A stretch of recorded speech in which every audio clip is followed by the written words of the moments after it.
It's 1900. You are driving a car, one of the earliest versions, and you love it. But right now, you're running out of fuel. So you pull up to a pharmacy, walk inside, and ask for a colorless liquid called ligroin. But you don't buy a bottle or two. You buy liters worth of ligroin. And as the clerk is measuring it out, you look over your shoulder. There is a growing line of people behind you. They are looking at you with intense irritation because they need that exact same liquid for their cars. And you just got the last of it. Between 1885 and 1905, this was a normal Tuesday for the earliest drivers. If you wanted to drive a car, you would use household chemicals or alcohol as fuel. This was an emerging technology, a win for science and humanity. But how did the trend start? You see, on August 5, 1888, a German woman named Bertha Benz was driving the world's first car. The machine was new, and the public was shocked by it. They could not understand it. So she made a public demonstration of the benefits. It was a marketing campaign of some sorts. But the truth is, the car had a lot of faults. She had to fix them on the spot.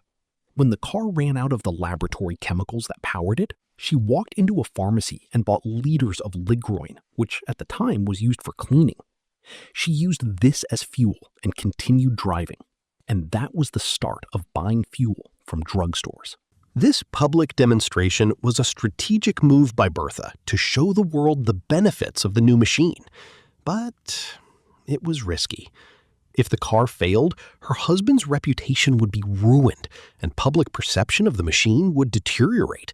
Even worse, someone else could perfect the prototype and make something better. The stakes were high, but so were the rewards. So Bertha betted on herself and her husband's invention. And it worked. The first car had a lot of faults. It was imperfect, but the crowd of people watching overlooked the flaws. They were too shocked by the new machine and its possible benefits.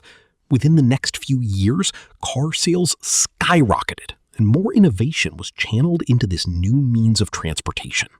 Fast forward to 2026, you don't use ligroin as fuel. You can't even imagine buying fuel from a pharmacy.